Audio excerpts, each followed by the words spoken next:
ତାହା ମଧ୍ୟ ନିଃଶୁଳ୍କ ହେବାକୁ ଯାଉଛି ଏବଂ ତଦୁର୍ଦ୍ଧ ପିଜି ପର୍ଯ୍ୟନ୍ତ जोटा आम अंडर ग्रेजुएट कोर्स कहते हैं +3 कहते हैं पोस्ट ग्रेजुएट कोर्स कहते ये पीजी पर्यंत निःशुल्क शिक्षादान जदि आपण मैंने कहे यार बेसिक एसेंसटा कौन बेसिक ऑब्जेक्टिवटा कौन अनेक समय रे आर्थिक अनटन कारण बहु छात्र छात्री से उच्च शिक्षा लाभ करिबारे सक्षम होंगे नहीं तेणु विभाग दायित्व नेला बेलू आम मनरे गोटे कथा थिला कौन पाई आमर ड्रॉप आउट संख्या अधिक बढ़ुची कौन पाई आमर ग्रॉस एनरोलमेंट रेशियो जातीय स्तर ठारू कम रे अछि कौन पाई आमे माने पिला मानकु रिटेन करि परना हंती यार गोटे उत्तर आस्तिला जे उच्च शिक्षाटा को समस्तंक पाई करिबो पड़िबो समस्तंक पाई उच्च शिक्षा एवं ये जो केजी रु पीजी निःशुल्क करने पछरे बड़ उद्देश्य रही कहीं भी छात्र छात्री विद्यार्थी गोटे बेसिक हायर एडुकेशन रु वंचित न हो बेसिक तेणु अनेक क्राइटेरिया अनेक एसओपी आज आमे प्रदान करुछु सबु उच्च शिक्षानुष्ठान गुड़ी को जहाँ प्रदान करा जिवो विगत दिन मानकरे जदिव उच्च शिक्षा विभाग कौन निर्दिष्ट एसओपी मार्गदर्शिका प्रदान करनथिला तेबे केतेक कथा को लेकिन जो संशय थिला द्वंद्व थिला आमे माने ताहाकू आड्रेस करिथिलु किछि परिमाण ले ताहाकू दूर मध्य हेतिला आज पूरा संपूर्ण भाव रे जो ए स्कीम रो ना रही ज्ञानोदय शिक्षारू समृद्धि पथ को जीवा पई ये मार्गदर्शिका साजिछि समस्त उच्च शिक्षा गोटे आर्थिक अनग्रसर कारण कहीं उच्च शिक्षा न छाड़तु बा जड़े पीजी पर्यंत पढ़ा चाहूँ बेसिक कोर्स अध्ययन करने को चाहूँ से उच्च शिक्षा विभाग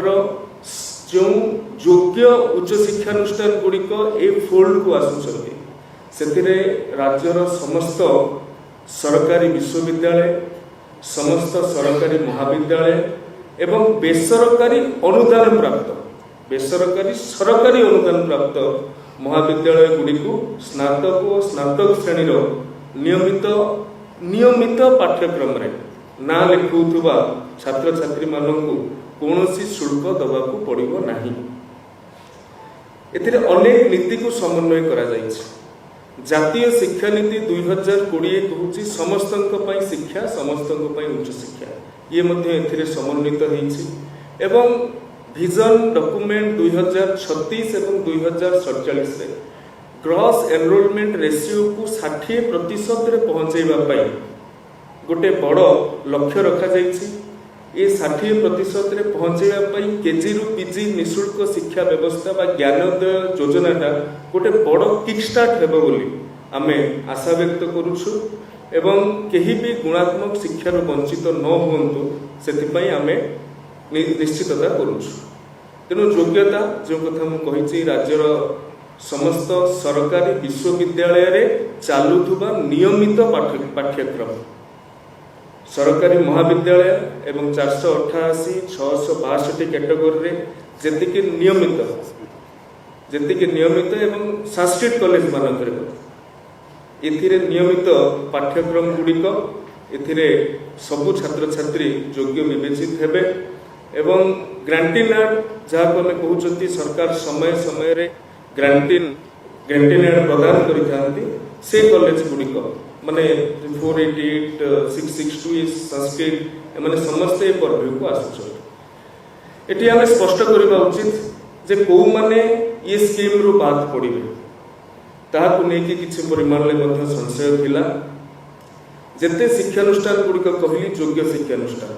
सेतिरे जो रेगुलर कोर्स गुड़िक अछि रेगुलर कोर्स को बाद दे कि मध्य किछि शिक्षानुष्ठान केतेक सेल्फ फाइनेंसिंग और पीपीपी मोड रे निजे अर्थ लगे कि किछि कोर्स चलै थांती और पीपीपी मोड रे एवं वृत्तिगत कोर्स मध्य किछि चलै थाए से गुड़िक बाद पड़िबे एवं केतेक कॉलेज जोटा कि पूरा सेल्फ फाइनेंसिंग रे चलुछि गवर्नमेंट कोनोसी एड ही दो नाही सेमाने थ्रू बाद पड़िबे